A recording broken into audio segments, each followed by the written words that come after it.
Jude Bellingham what a player. आपण लास्टच्याच रीलमध्ये म्हणालो कुठला मिडफिल्डर जर बघायचा असेल तर जूड बेलिंगमचा खेळ बघा आणि या मॅचमध्ये त्याने ते प्रूव्ह करून दाखवलंय.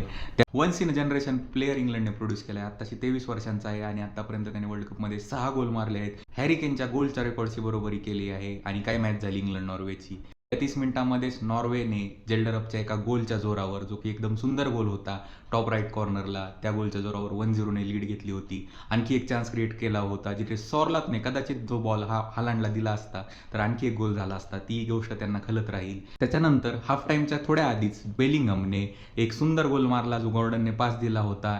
त्याचा बेस्ट गोल होता त्याच्या करिअरचा आतापर्यंतचा आणि 1-1ने इंग्लंड परत बरोबरीत आली.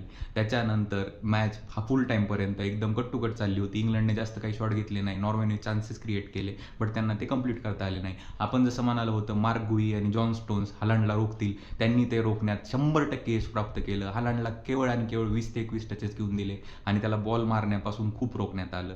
तसंच त्यांची मिडफिल्ड पण चांगली खेळत होती. नंतर एक्स्ट्रा टाईमच्या दुसऱ्याच मिनिटाला बेलिंगमने आणखी एक गोल मारला. तो नायलँड करून थोडासा सुटून हातातून बाहेर पडला होता, तो बेलिंगमने इन केला आणि मॅच एक्स्ट्रा टाईम नंतर इंग्लंडने 2-1ने जिंकली.